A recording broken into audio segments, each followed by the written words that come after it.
아마 그 트럼프는 네. 이재명 대통령에 대해서 상당히 불편을 갖고 있을 거예요. 이게 참모들이 다 보고를 할 겁니다. 요즘에 이제 이재명 대통령을 가장 괴롭히는 사람 트럼프가 아니라 트럼프 대통령이 아니라 이 사람일 것 같다라는 식으로 많이 분석을 하는데 이화영 2022년 9월에 죄송합니다. 2022년 9월에 수감이 됐습니다. 외부인과 지난달 19일까지 그러니까 6월 19일까지 1013회 접견을 했다고 합니다. 지금 한 달 가까이 조금 지났으니까 한 1030번은 했겠네요. 지금 훨씬 더 늘어났을 것 같은데 그러니까 대신해서 내가 지금 벌을 받는다라는 얘기를 했었던 그 이화영에게 접견한 사람들이 과연 무슨 말을 했을지 다수의 국민들이 이거는 뭐 익히 짐작하고 남을 것 같습니다. 예. 그러니까 이 접견 횟수가 보니까는 평균 하루에 한 번이더라고요. 그러니까요. 예. 한 달에 30회 정도 예. 되니까는 하루에 한 번씩 접견을 했는데 뭐 변호인도 있고 아니면 지인들도 있고 가족도 있겠지만은 예. 또 특별 면회한 것도 있어요. 정치인들하고 열 몇 번간 특별 면회도 했는데 이게 왜 관심을 모으느냐 하면은 이 조금 전에 대속 말씀을 하셨잖아요. 네, 예. 작년에 4.10 총선 끝나고 나서 민주당 중진 두 사람이 이제 면회를 갔어요. 네. 이화영 그러니까 그 수용돼 있는 이화영 씨에게 면회를 갔는데 그때 이화영 씨가 말한 게 대속 발언이에요. 그러니까요. 뭐냐면 대속이라는 게 이 기독교에서 네. 그 그리스도께서 예수님께서 우리들의 죄를 대신해서 십자가에 못 박혀 돌아가셨잖아요. 네. 그래서 그것이 이제 남의 죄를 대신 내가 처벌을 받는다 이렇게 되는 게 대속인데. 당신들도 누군가는 당신들을 위해서 대속을 했기 때문에 당신이 오늘 이 자리에 있는 거야 이 이야기를 한 거예요. 그거 사실상 이재명 대통령 겨냥한 얘기 그렇죠. 아니겠습니까? 이재명의 죄를 내가 지금 대신 감옥에서 이게 죄를 받고 있는 거야 이렇게 그 벌을 받고 있는 거야 이렇게 비쳤거든요. 예. 그러니까는 그러면 왜 그러면 대신 받는다고 생각을 하느냐 바로 그 대북 송금 사건이죠. 대북 송금 사건에서 이 사실상 누가 봐도 경기도지사의 방북을 위해서 또는 경기도가 줘야 될 돈을 대신 김성태에게 내도록 했다는 것은 도지사가 모를 수가 없다는 거죠. 예. 그런데 일단 몰랐다고 이야기를 계속 하는 거잖아요. 이하영 그 당시 부지사는. 예. 그래서 한 번은 이제 그것을 뭐 다 대북 송금을 보고를 했다는 말을 자백을 했다가 다시 번복을 했는데 예. 딱 핵심은 그거예요. 대북 송금 사실을 이재명 당시 지사에게 보고를 다 했다는 것을 본인이 감추고 내가 대신 지금 7년 8개월 형을 받았잖아요. 중간에 말을 바꾸기도 했었고. 네, 중간에 한번 말을 바꿨다가 그 7년 8개월 받았기 때문에 내가 대신 살고 있으니까는 형을 살고 있으니까는 그것이 이제 이재명 그 전에는 집권하기 전에는 그 이재명 대표가 알아야 된다는 것을 계속 메시지를 줬고 집권하고 나서는 그다음에 사면 얘기가 본격적으로 나왔잖아요. 그렇죠. 그러니까는 내가 대신 형을 살고 있으니까는 빨리 나를 사면을 해달라 이런 의미가 됐기 때문에 네. 그렇다면은 하루에 한 명씩 계속 그때 대표 시절에도 그렇고 지금 대통령이 된 지금도 그렇고 하루에 한 명씩 계속 가서 만나면은 이 사람들이 이제 어떤 사람일까? 어떤 사람인가 가서 무슨 말을 할까? 예. 아마 가령 이거 짐작입니다. 예. 가령 예를 들어서 지금 집권 초인데 내가 사면을 해주면은 이게 너무 표시가 나잖아. 예. 그러니까 좀 기다려봐. 이런 이야기를 하는 건 아닐까 하는 의심이 드는 그 자료가 어제 주진우 의원이 법무부에 요청을 해서 가져온 자료가 그 자료가 된 거죠. 그렇죠. 그 접견 자료. 외부인과 1013회 접견을 했는데 이거 변호인 접견이 511회입니다. 511회. 월 15.6회. 그러니까 공휴일 제외하면은 이건 거의 매일 불렸다는 건데요. 그 변호인 접견 이거 제가 좀 잘 알거든요. 한 번 오면은 최소한 한 30에서 50만 원 정도 아무리 안 줘도 줘야 돼요. 돈으로 줘야 되고.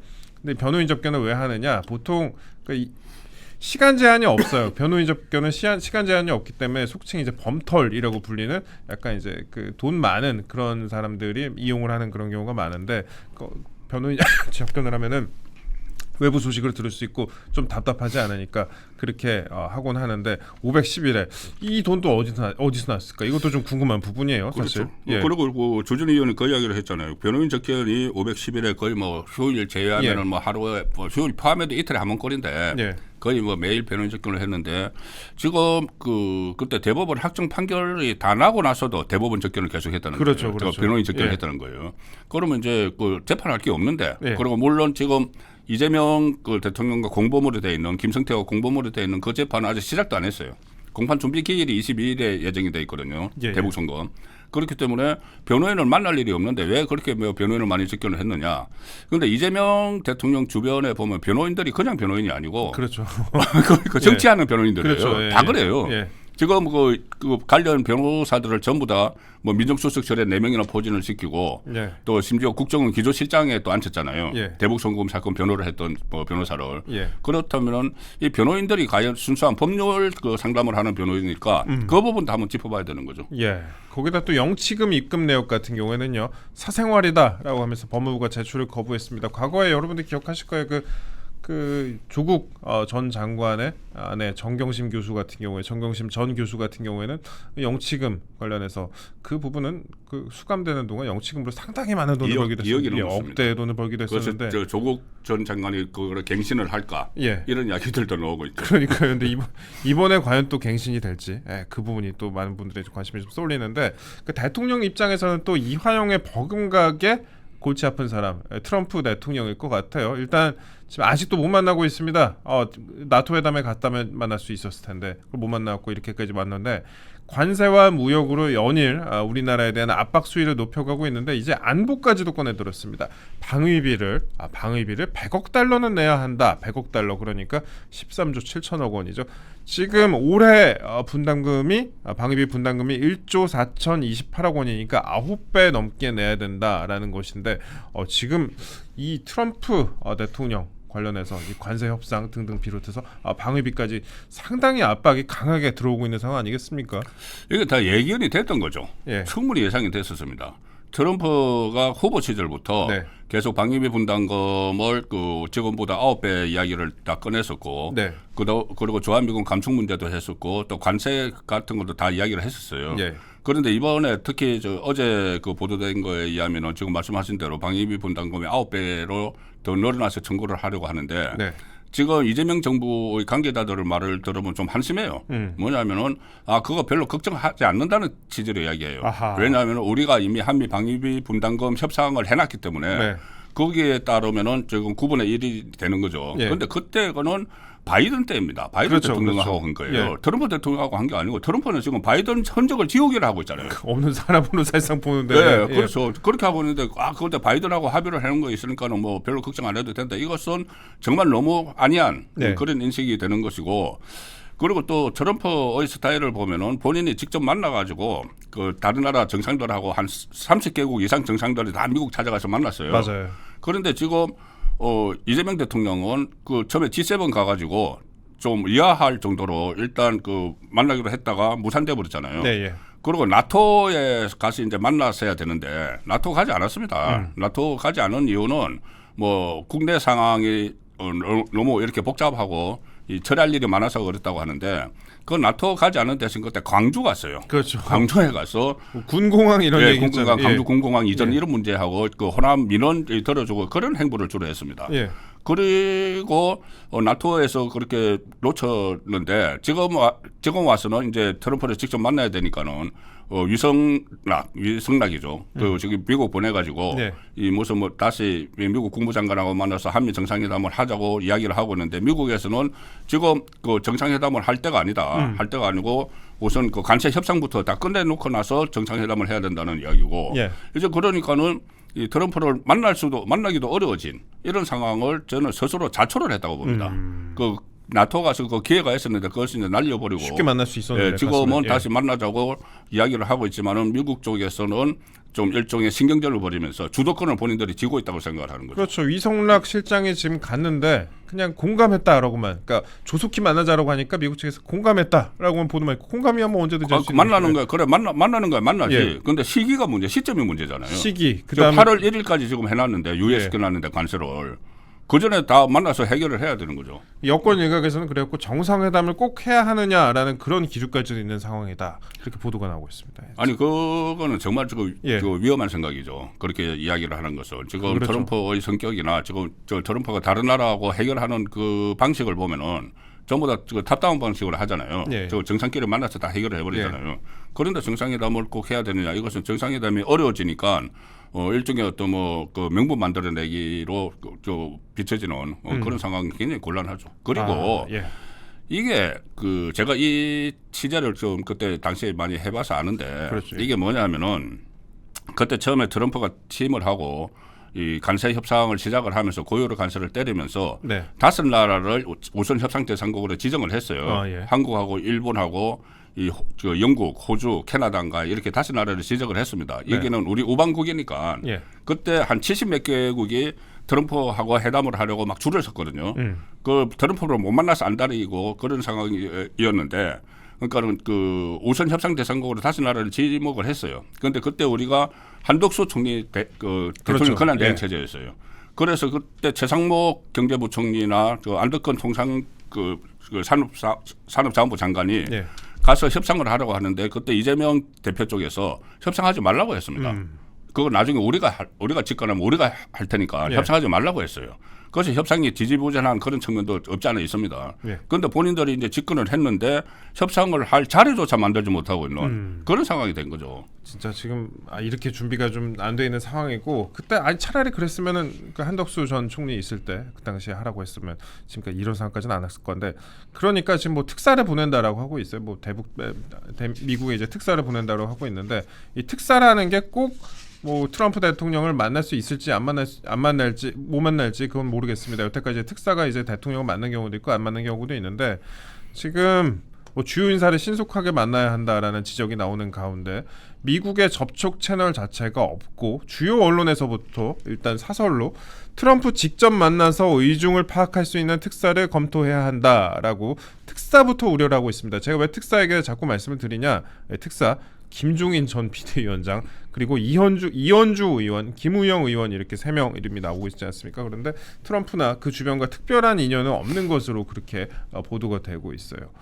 그리고 과거에 김종인 위원장 같은 경우에는 트럼프에 대해서 광인 정치다, 광인 그러니까 미치광이다라고 하면서 미치광이도 이렇게 묘사하기도 했습니다. 저희 사진을 보시면은 트럼프는 이런 폭동을 선동한 내란 혐의까지 받고 있어 퇴임 후 평온한 생활을 기대하기 어렵게 됐습니다라고 했는데 지금 대통령이 다시 됐고 그다음에 선동 정치, 우민 정치, 광인 정치의 극명한 사례를 보여주고 있습니다라고 했는데 광인 정치, 그 미친 사람의 이제 정치다라고까지 얘기를 했는데 지금 대통령이 되었고 우리나라를 이제 관세로 압박을 하고 있는 그런 상황입니다. 그런데 지금 특사로 검토가 되고 있습니다. 야, 이거 또 다시 한번 검토해봐야 되지 않을까 하는 그런 관측이 보도를 통해서도 많이 나오고 있는데 어떻게 생각하세요?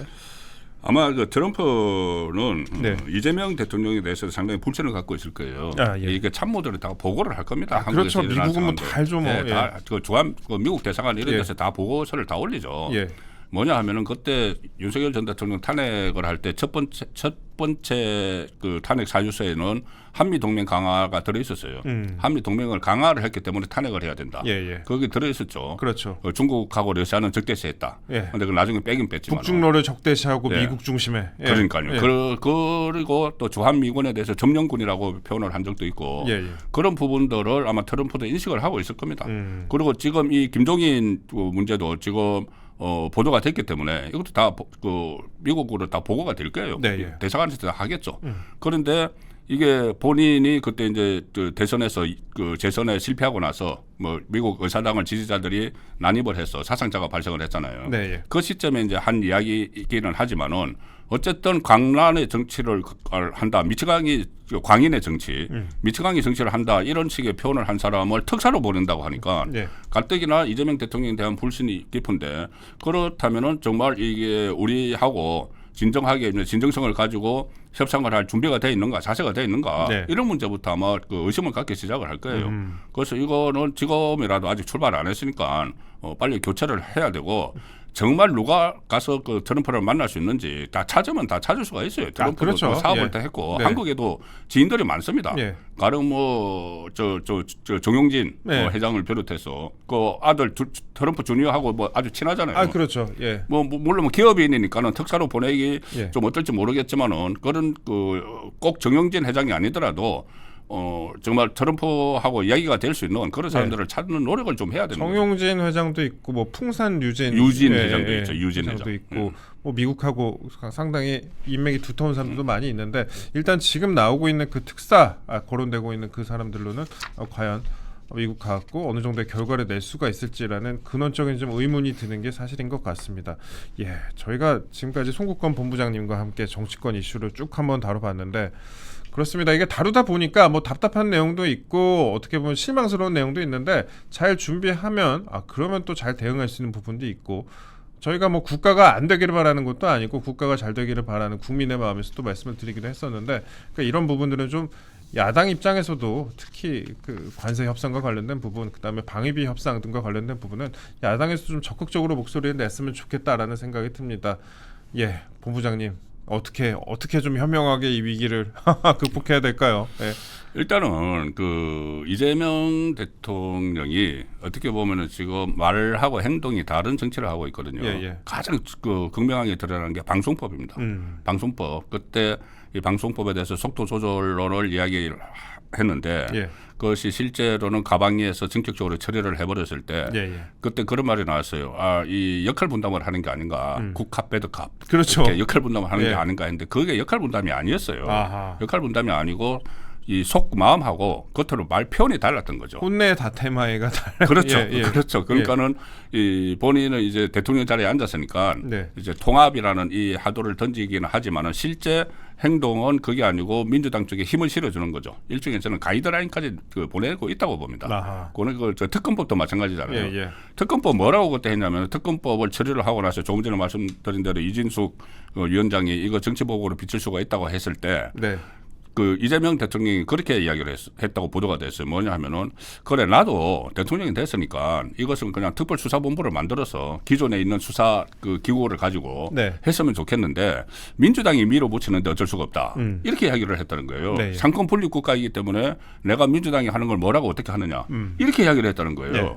첫 번째는 이재명 대통령이 상권 분립을 강조하는 것 자체가 좀 어폐가 있다고 저는 보고 그다음에 아니 그러고 나서 내란 그 바로 직전에 대선 그 끝무렵에 제가 조금 전에 말씀드린 대로 일종의 가이드라인을 줬는데 특검 수사 범위에 정부 강요들도 포함돼야 되고 국회의원들도 포함돼야 되고 그 가이드라인을 줘서 그 특검법이 더 세게 만들고 이렇게 됐는데 마치 아무 상관없다는 듯이 그렇게 이야기를 하는 거예요. 그래서 그런 부분들이 오히려 더 지금 뭐 혼란을 부채질하고 있고 그런 상황이니까 저 말과 행동이 일치하는 그런 네. 국정 운영을 좀 해줬으면 좋겠다는 생각입니다.